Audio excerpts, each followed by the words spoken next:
comes in here, this is kind of an impromptu chat. Hey, Mater. How's it going?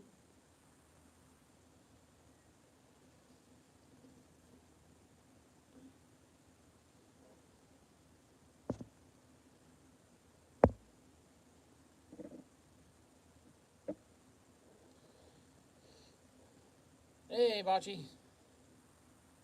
Mike Hodge. Welcome. Hey, Raging.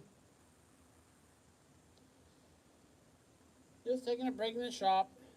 Thought I'd hop on for a bit. Take a break from moving stuff. I got some machines going out this week and more machines coming in. So, figure I'd take a load off and do a quick little live stream.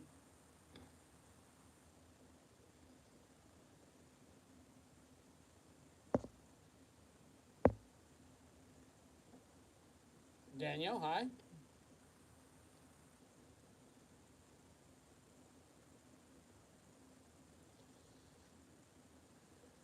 So yeah, some machines are really changing the shop right now. Have at least 2 machines going out and 2 new machines taking their place. Bigger machines, more capable machines. Uh, I would like a small CNC mill. I got a buddy that has the Grizzly one, the square column one that everyone converts, and he uses it quite a bit. So he did of course, the ball screw conversion and all that, and maybe the problem with doing CNC stuff, of course, is my computer stuff. So, I mean, my computer knowledge, or lack thereof. But I would like to learn it, and a small CNC milling machine would be a very handy thing to have in the shop. So, then I got the CNC plasma table over there, so I'm going to have to learn some of the CNC stuff to work that thing. So I don't know if the softwares will be kind of the same or whatnot. But yeah, I could see a time when there's a small CNC milling machine in the shop. So,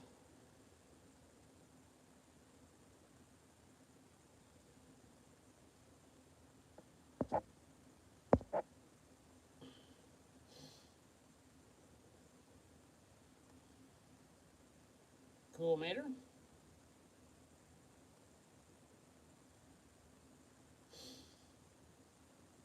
Yeah, I figure it'll just be sitting down and going through it. Hey, Rail. Uh, just if I have the software and stuff in front of me where I can look at it, and I got a buddy that knows a lot about CNC and he can help me guide me through it. I catch on quickly to things, so I'm sure I'll be able to pick it up. Because it would be handy in the shop. So hopefully, as far as new machine wise, maybe this weekend or next week we'll be getting a radial arm drill in the shop.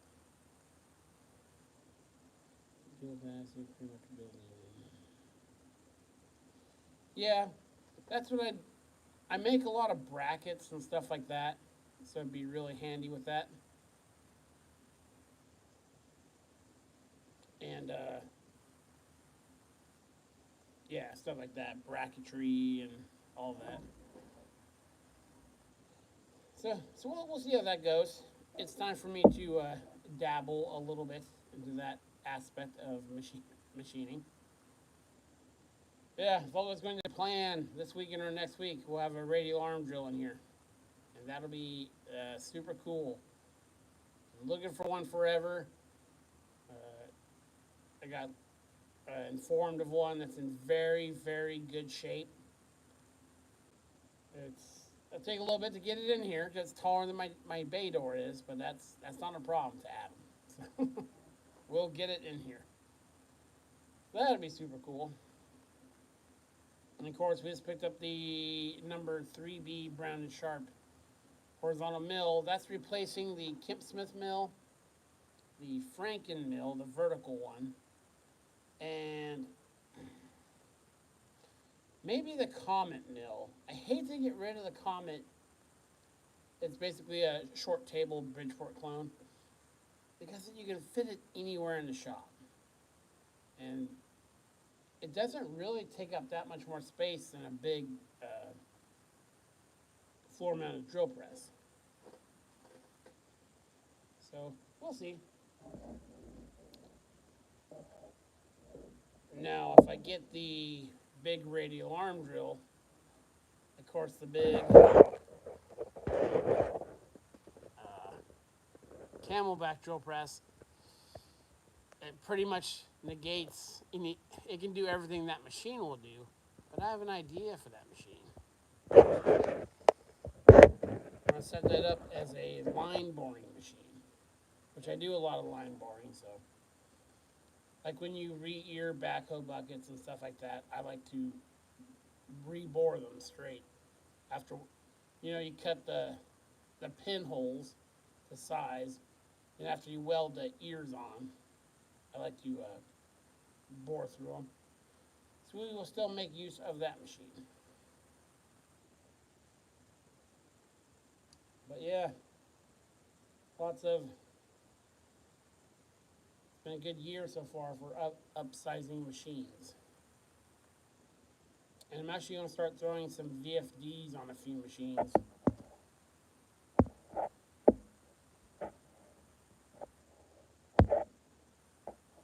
Like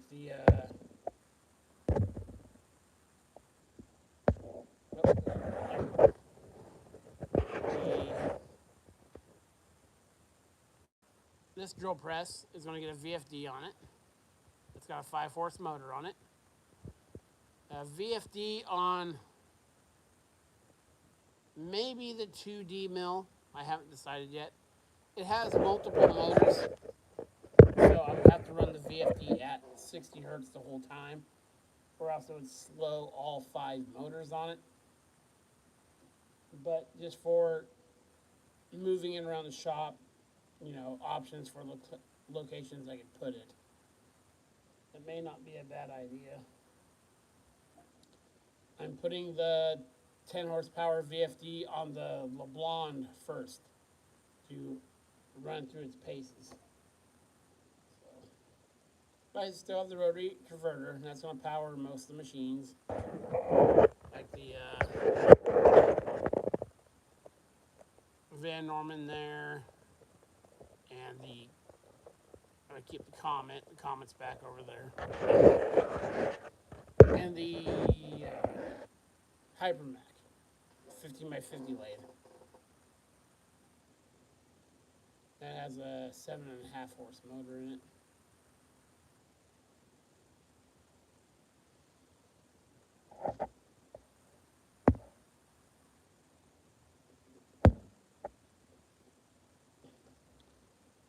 So yeah, just constantly moving stuff. I got to get to work on the planer. I got most of the parts cleaned up for it. I'm working on the vertical rails for it, getting them cleaned up. I want to do a big long video on that where I pull the last bit of stuff off, get it cleaned up, and paint the frame of it, and then go on from there instead of splitting it into a million parts. So we'll get the last of the planer parts cleaned up. Not too many yet. A couple of state sale finds. I'm bidding on some stuff at an auction right now. But the prices at auctions lately have been going crazy high. So yeah, we'll jump on the planer. I need to make a flat belt pulley for it. that's, you're sitting on the planer right now. So, got most parts cleaned up, like I said. I need to find the bevel gear set up. I've been looking online for pictures of drive gears from similar aged planers. It's missing it's got a keyed shaft that runs the power feed, and the keyed shaft is still there, but it's missing the gear that comes off that and the driven gear. So I need to come up with there's no information. This machine is so old; it's 18 some odd. And you come up with the gear ratio and all that. That'll be usable for it. So we got some research to do then, but I am going to put it back together before I get the bevel gears, and I'll just manually feed it, which is no problem. So yeah, excited to get it up and going. And then the Kemp Smith, the lathe headstock powered milling machine, it's leaving the shop. I hate to get rid of it because it's a very tight machine, and I was going to convert it to VFD for the motor for it, but just for the footprint, the milling machine I got outside far more capable machine. It's got power feeds on all three axes. It's got a vertical head on it. There's no reason to, as much as I love the Kemp Smith, to keep it when I got that other machine. Because floor space is getting at a premium in here.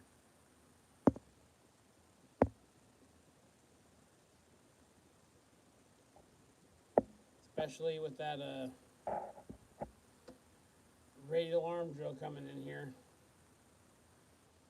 So it's from the shop. The drill's going to be taller than the rafters are, or the trusses rather.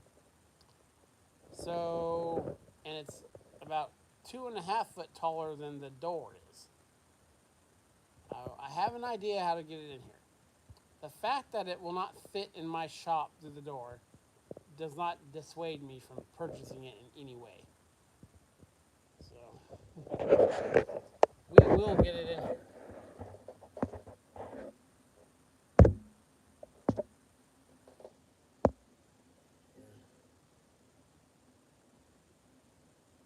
Oh, state sales have been pretty random around here too. Really not many. Maybe one every other week, and I've been,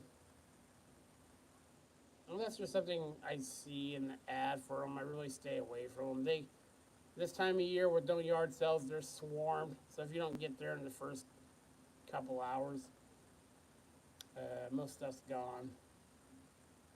Of course, no one seems to buy old tools like I do, so there's always that stuff.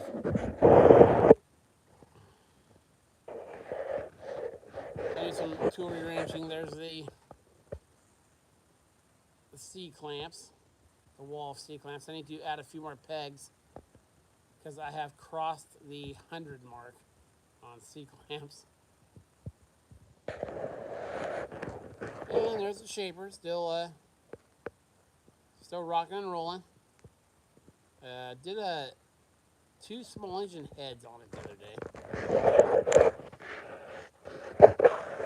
I haven't done the shop tour yet, and then of course, machines changed the tour, because this guy is going to be gone this weekend, Saturday.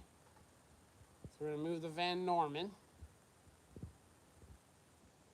And then, yeah, the Van Norman, the Comet Mill, which you can just see right there. Probably going to keep it. And then the Kemp Smith, that guy. And all this is going to find a new owner in the 2D mill.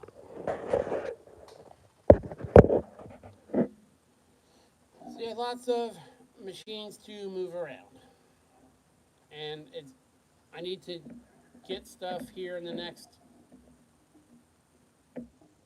probably there's 6 weeks to get everything up and going before farmers start getting out in the fields again and repairs start piling up. I purposely knocked out a bunch of jobs super heavy to give me the time I needed to reorganize the shop. So I have jobs pending right now that aren't, until the season starts for pumps and, ag and all that. It gives me time to get those done, but I have to get the stuff ready to do those jobs. Which they mostly are. The big LeBlon's ready to go and stuff like that. So.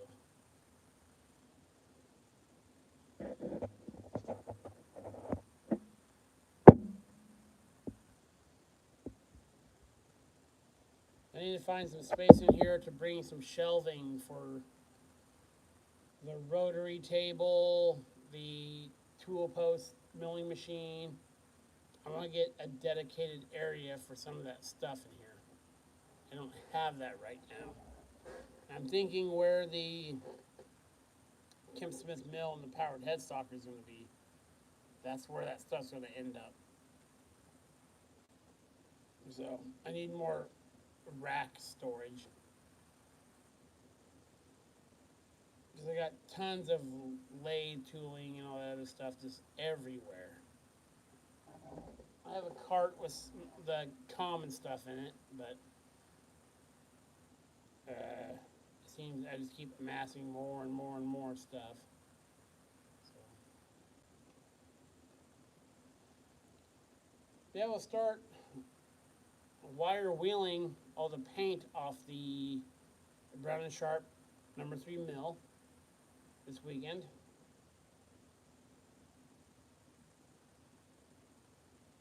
Hi, Mark.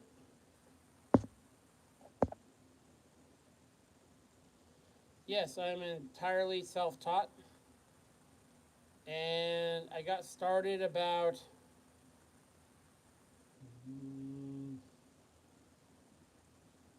18 or so years ago.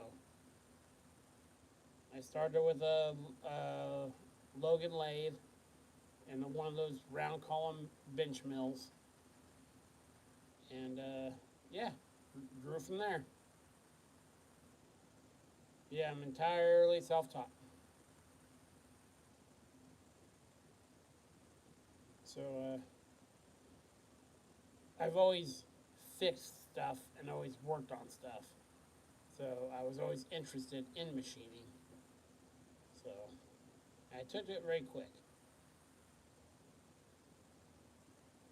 So and then as far as the CNC plasma table goes, you're welcome. It's probably going to end up on the back porch. I have a covered back porch with there's already 220 power out there because there was a hot tub in there when I bought this place.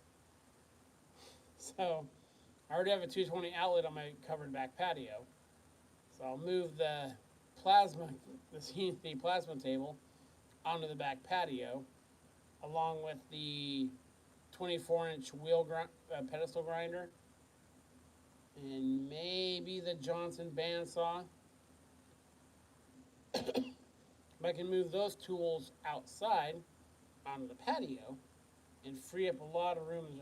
I have to get that CNC plasma table out of here. It is huge. Well, it's not huge, but in a shop my size with the space I have, it takes up a lot of room. Because it has a 48 by 49 inch work envelope, but overall the table is probably 6 by 6. So I'm going to take it out of here, put it on my covered back patio, and I can hook up the computer whenever I need to when I figure all that stuff out. And it's all covered and everything, and it'll be fine out there. I live in a very dry environment. So that'll get that out of the shop, clear up that footprint.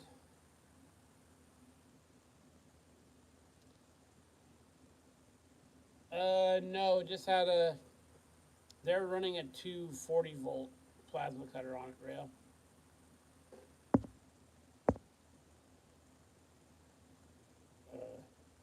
that back there, the bandsaw, the Johnson bandsaw, and you have the big 24-inch pestle grinder. And that'll free up a big section up here. Hey, Pat. And then my welding table will probably end up outside, out front of the shop. I do all my welding outside. I don't like welding inside my shop because my shop is attached to my house. So, the very unlikely event something happened, I would lose both. So all my leads are on hose reels, and I do all the welding outside. So, the welding table could easily go outside.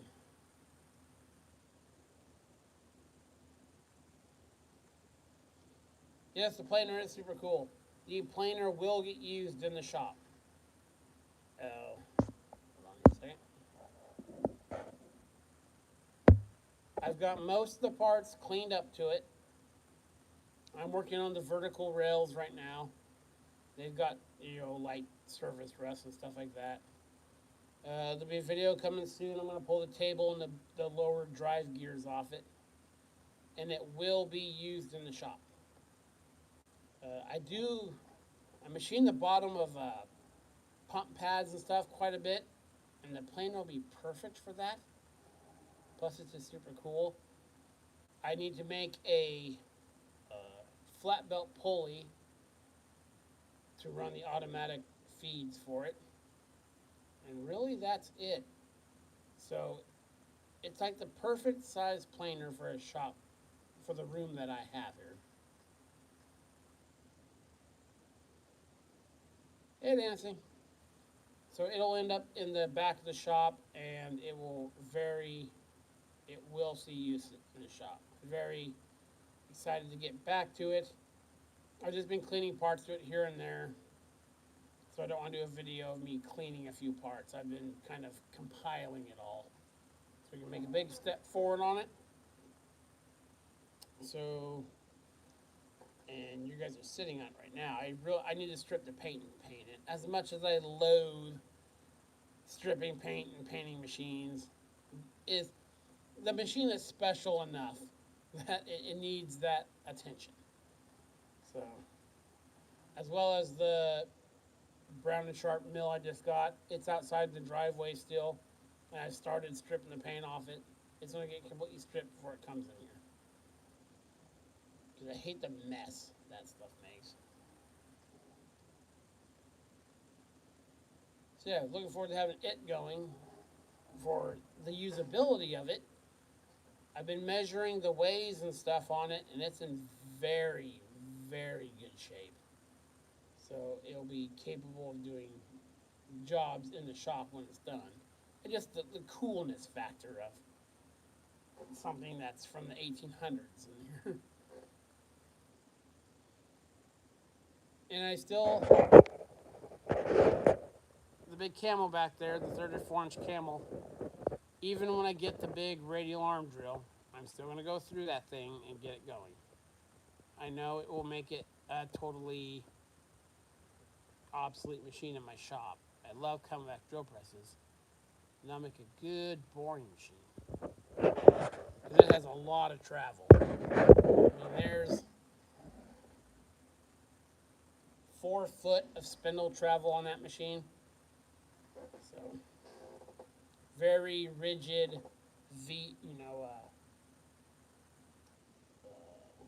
that's what I'm thinking of. Dovetailed.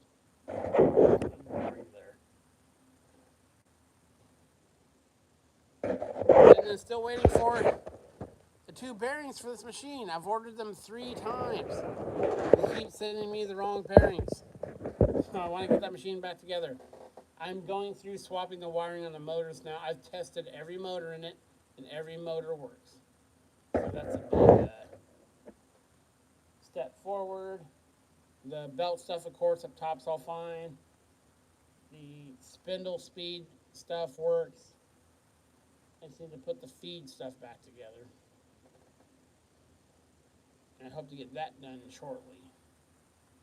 I really hate that the bearing belt place My go-to place closed because they were on point about stuff. Take anything in there, they could hook me up, and now I have to order stuff. And besides it taking forever, they've been sending me the wrong stuff.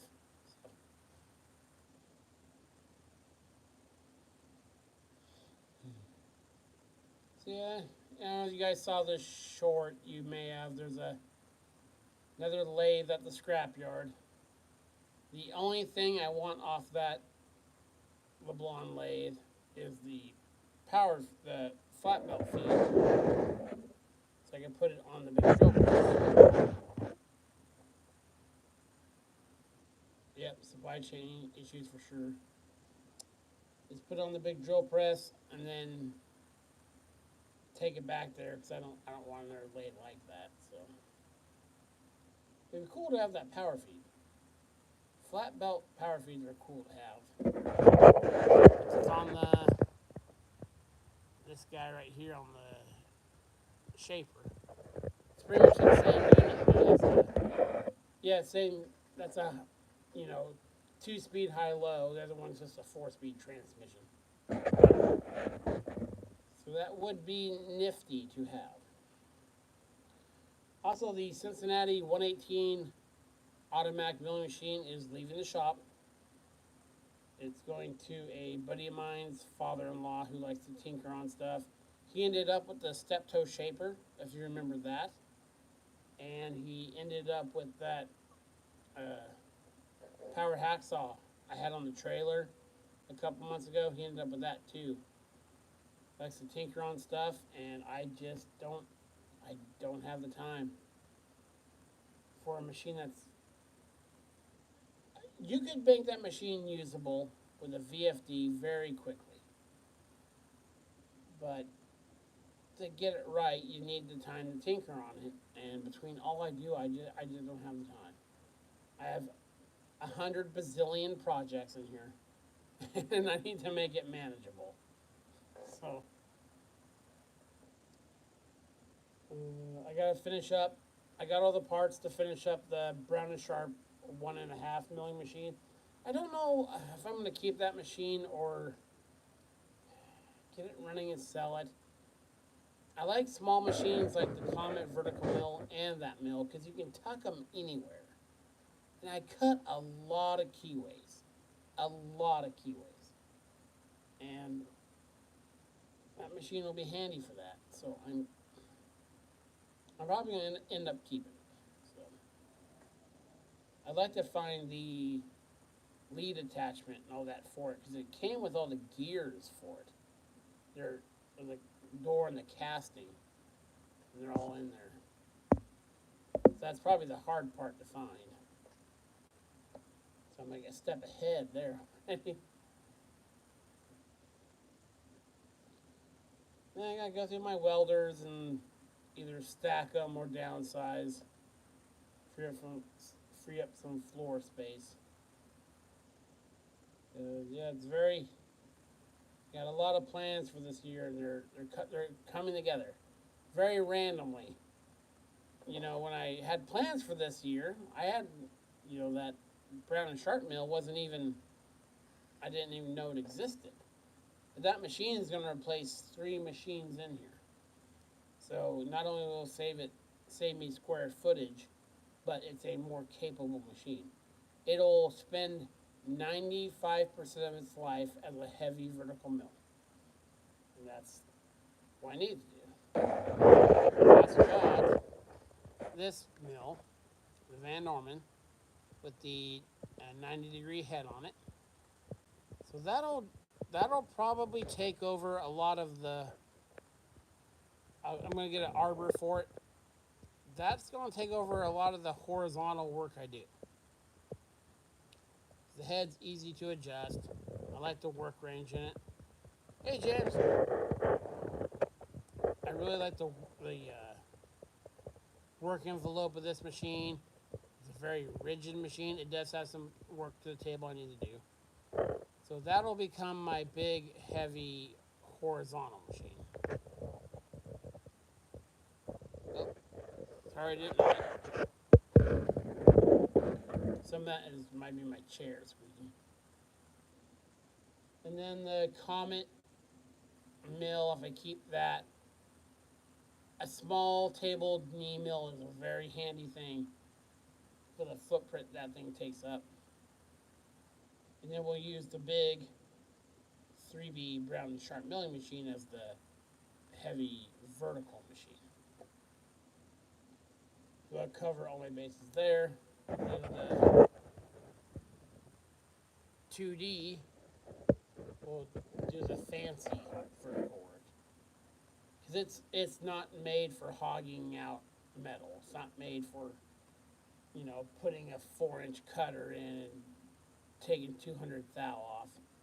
It's just made for intricate, fancy to do stuff.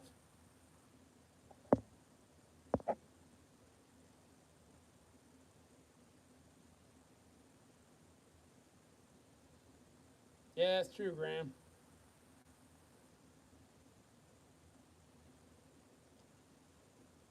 I would have loved to have got that horizontal boring mill at the scrapyard before they absolutely destroyed it moving it. When it first showed up there, it was in okay shape. Hey, Brian.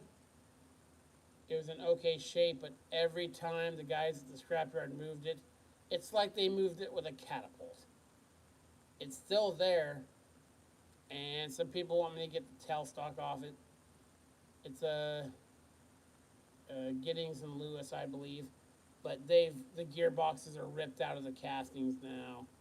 It's absolute trash now, which is sad, because when it was dropped off, it was a usable machine. And actually, a buddy of mine and me went there the day before they moved that horizontal boring mill. It was still good to go. And then they moved it, and I guess they backed their wheel loader into it, and it bent a bunch of stuff, and that was really sad. I do know where there's a vertical turret lathe that had I did a short on it, I think a couple months ago. Just waiting for the guy who will never move it into a shop. He never will. So it's sitting outside. I'm hoping to end up with that. That is very true, Ragin.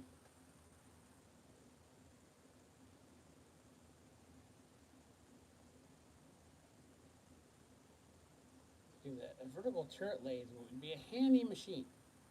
So I do a lot of pump casings and stuff like that. So that would be cool. And I could make room in here.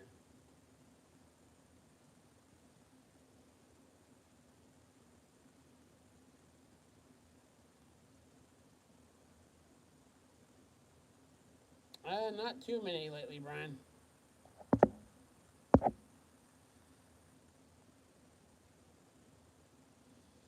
And I could put the radial arm drill in my driveway under a cover of sorts, but I live in a very residential area. I am very thankful that my neighbors accept the things that are in my driveway that are in there right now.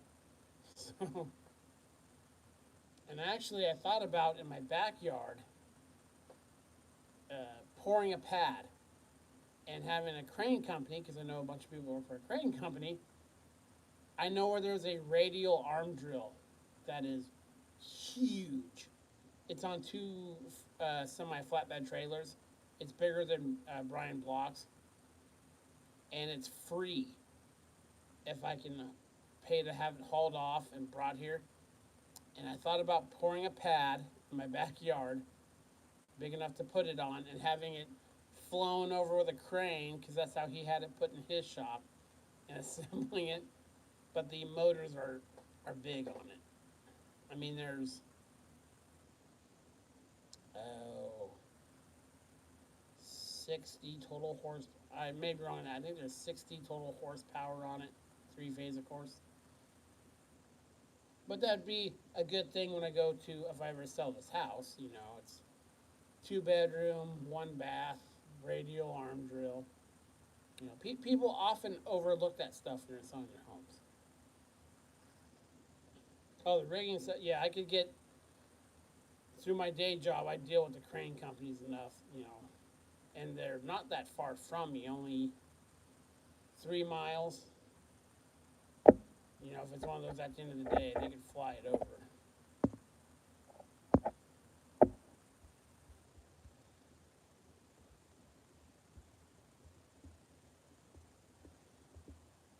Oh, the pestle grinder. The wheels are off of it, and they're getting ready to go to the testing place. I have them strapped to a pallet, so they're gonna get the 24-inch wheels on the. For those of you who don't know, my pestle grinder has 24-inch diameter wheels, and they're 4 inches wide. There's a place not too far from me that will test them.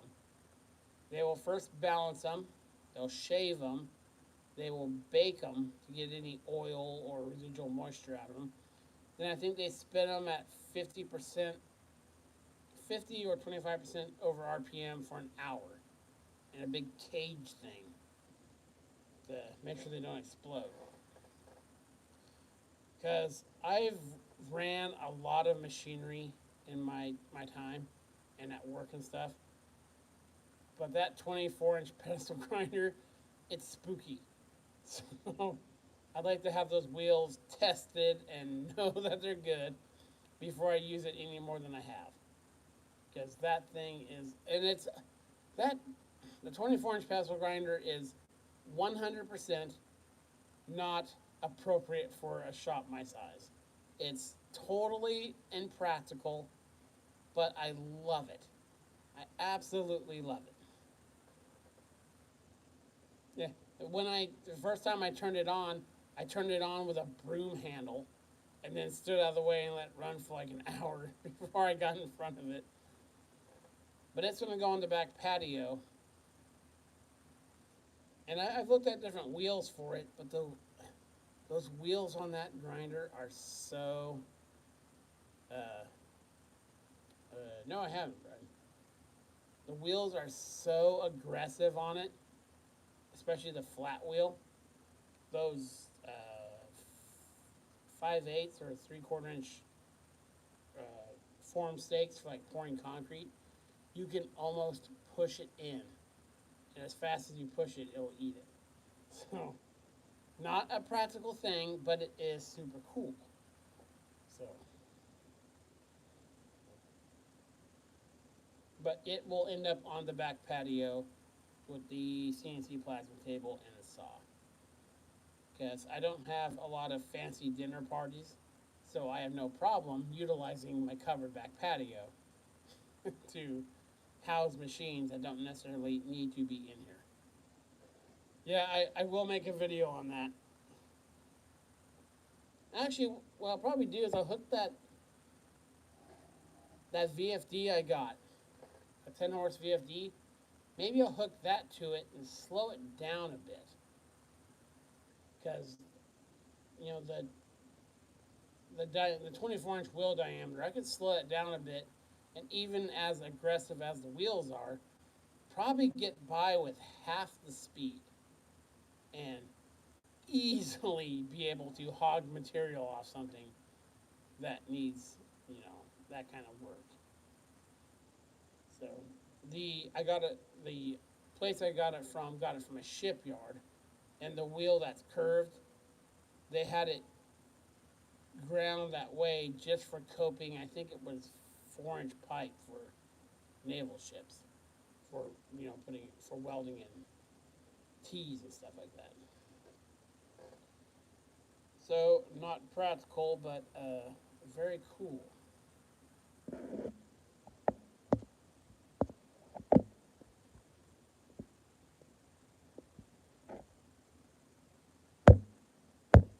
So yeah. Oh, and that huge radial arm drill. I've been trying to get all the drill bits from the guy, but he wants them to go with the machine because there's drill bits up to I think 4 inches. It's 3.5 or 4 inches that come with it, but he won't let me parse through them. He says you have to take all of it or none of it.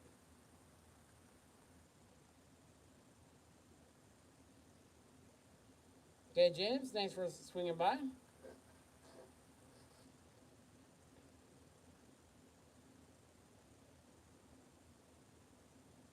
Yeah, just constantly, like all machine shops of my size and stuff, constantly bringing in bigger machines, upsizing, increasing capabilities. I'm very excited for this coming year. Very excited. Again, some of the stuff just showed up, like the plasma table. Wasn't planning on that. Just showed up. The Brown and Sharp mill, which needs some work. The big radial arm drill. Just everything brings you a step closer.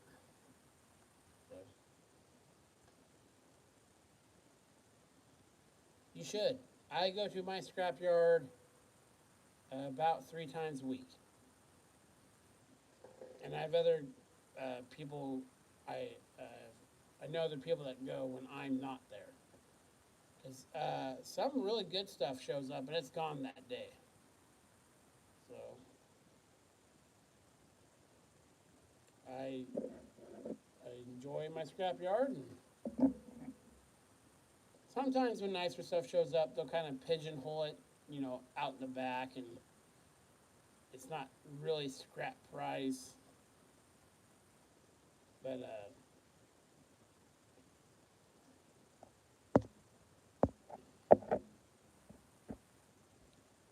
no, it hasn't, Brian. Actually, I've been using it to show my two oldest kids the beginnings of lathe work on it.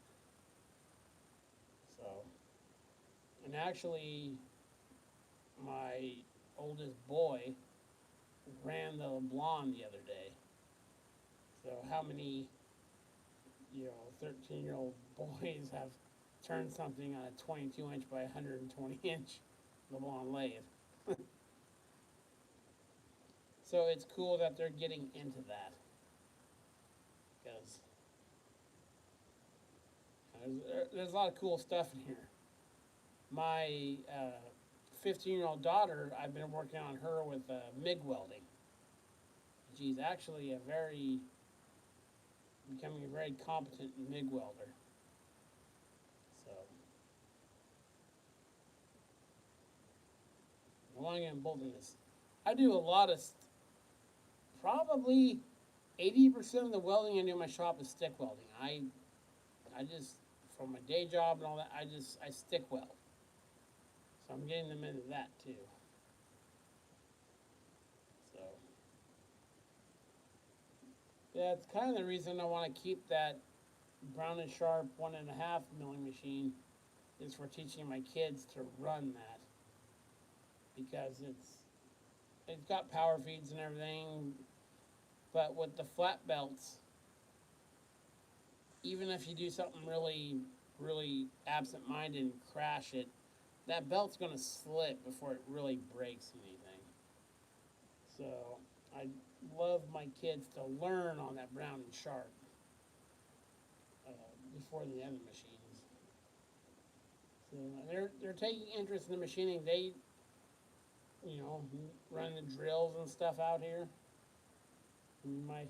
My kids have run bigger machines than most adults have ran.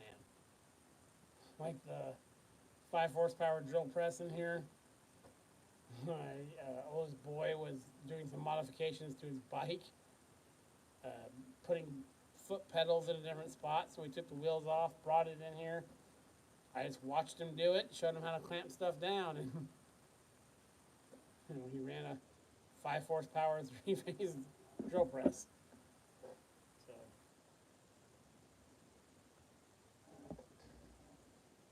yeah, I'll probably stay down here for another probably 10 or 15 minutes. I got a lot of stuff to do in the steel in the shop tonight.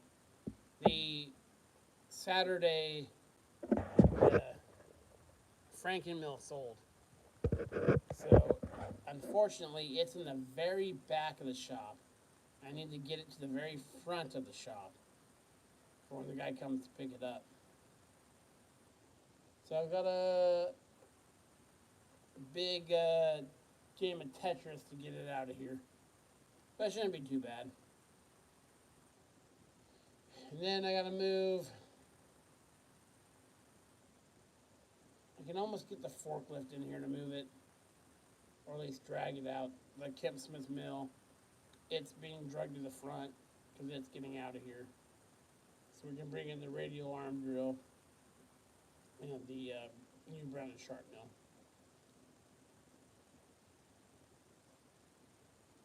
Hey, Maddie.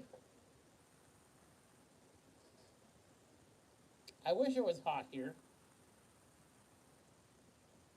I do. We're having a cold snap next week. We're down in the teens and low 20s again, which I do not care for.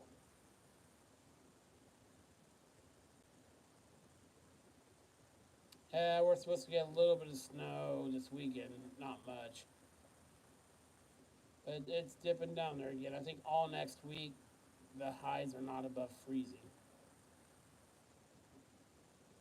It's very weird how we get swingy weather here, up and down, up and down. I live in southeast Washington State. Excuse me. So it's very dry here and hot in the summer.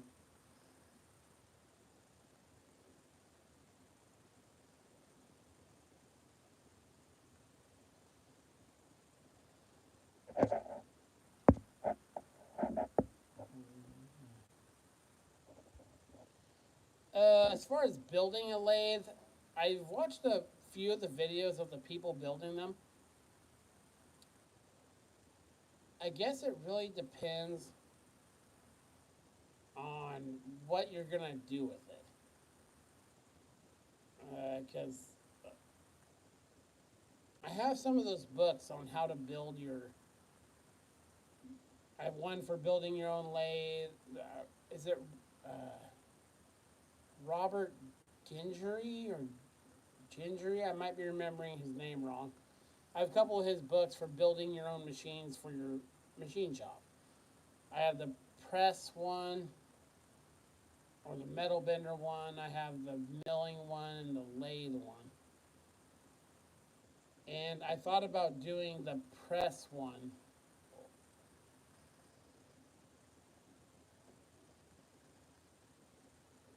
Yeah, and that's the thing too is to build the lathe or the mill or whatever, you have to have a certain amount of machinery already to locate the parts accurately. Uh, like for a lot of the mating surfaces, you'd almost want a milling machine to help you build your lathe, if that makes sense. But I thought about doing a series on not sharing the dimensions or anything of it from the book, but I don't have a metal brake, so I thought about building it from the book. Oh, thanks for joining us, Brian.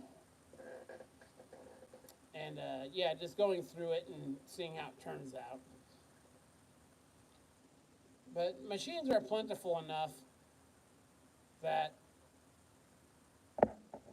you should be able to buy something, especially with how expensive metal is nowadays. You know, it's crazy. Like even my scrap yards now charging, up to 30 cents a pound out of the yard. I paid when I bought the Cincinnati 118 mill. I think I paid it was 15 cents or 20 cents a pound, and I paid 30 cents for that brown chart. That hurt, but so I would definitely pick up a machine before I would think about building it.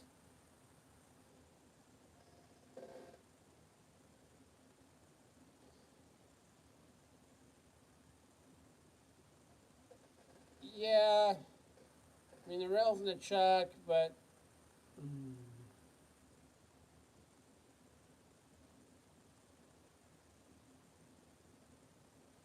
oh yeah, the one where you cast the parts.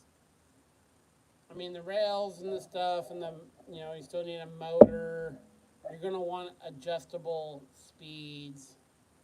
You're gonna want adjustable feeds. I mean, I guess you could manually feed everything if you want to go that way. Uh, Very accurately making a tailstock for those lays, and there's so many little parts. I know people have made them, and it's very possible to do. But I think when you've ran normal machines for so long, you think about how dialed in you would want everything, like your compound and your cross line and all that. But for just stuff to make your chop and stuff, yeah, there would be a way to go, and it would be interesting to really look at those plans and see what it takes to make something out of them. The plans I have for the metal brake thing, most of it's like I beam and stuff like that, and just it's a very simple machine, and it's something I don't have, so I was interested in making it. So I'd have some. I don't do a lot of work with sheet metal. I do a lot of stuff with plate, like pump mount bases and stuff like that.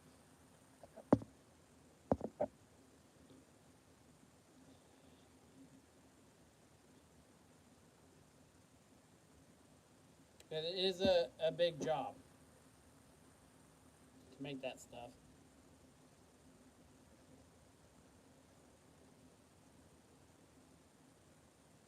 And lots of you need lots of ways to accurately measure stuff. I would think. I haven't looked at the lathe plans very closely. But there's a lot of little things to a lathe that really add up.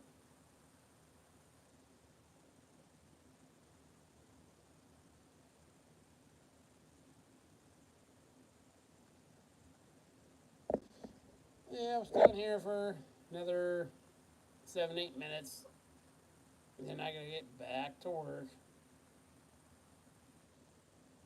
I'm telling you, this two job stuff is it's for the birds.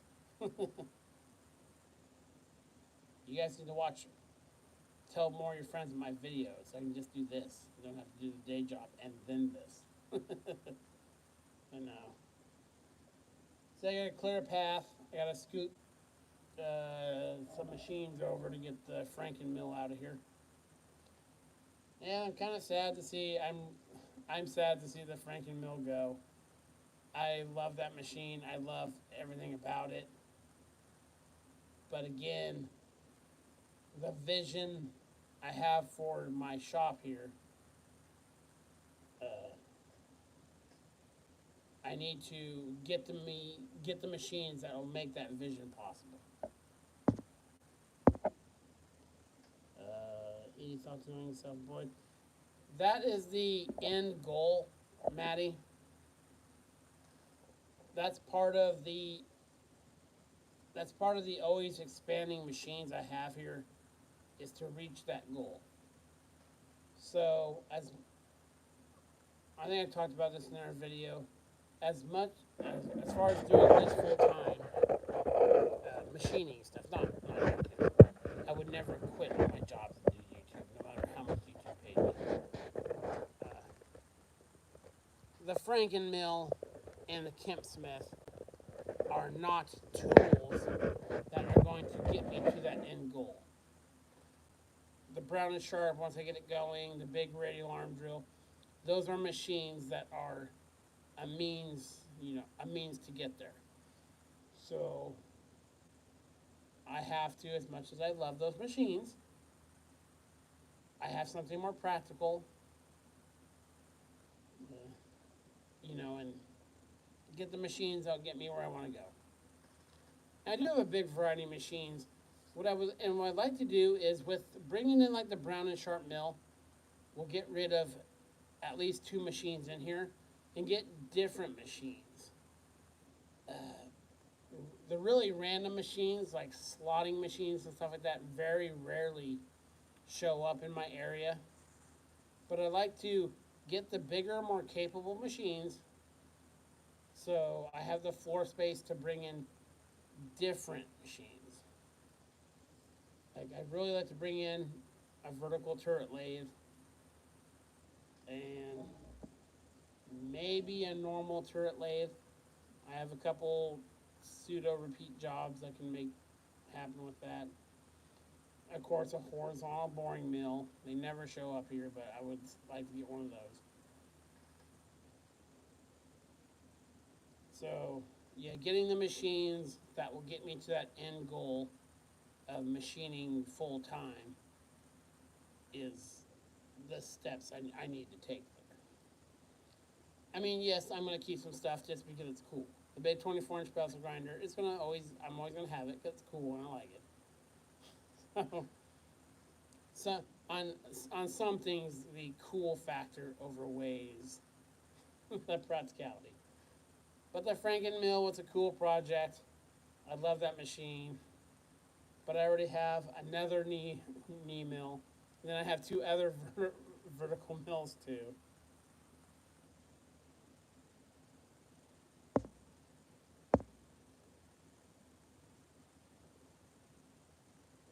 Oh, there's plenty of work in the area, and because I have the two jobs, I turn some stuff down because I just don't have the time.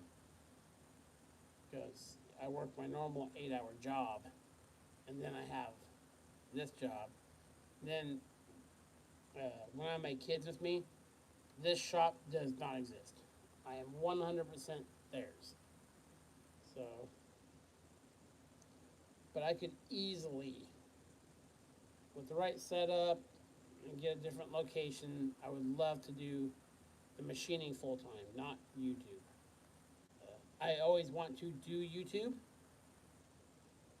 I just don't want to do YouTube full. Even if I had 1 million subscribers, I would still work a day job. That's how I view YouTube. The biggest reason I do YouTube videos is so that my kids who aren't with me every day can watch a video and see what their dad was doing in the shop. Because that's what they want to see, so that's what I do. And when some channels go full YouTube, besides having a normal job, it really changes them, and it doesn't seem to change them for the better.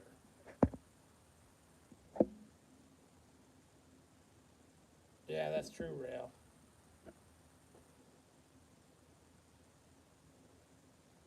I mean, my super busy season would be really nice, not having the normal day job to go to. So,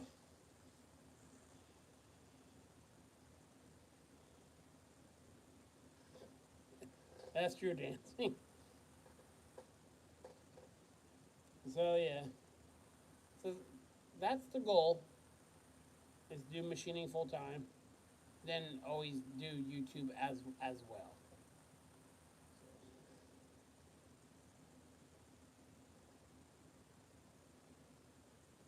Because I think when you do stuff just for YouTube, it, I don't want to say anything about certain machine channels or anything like that. That's not what I'm interested in. I mean, the only reason I monetize this channel is because YouTube was putting ads on my videos anyway. So I might as well get a piece of the pie if they are. So that's why I'm not going to get into Patreon or any of that nonsense. So just you guys watching the videos is all that I want. So.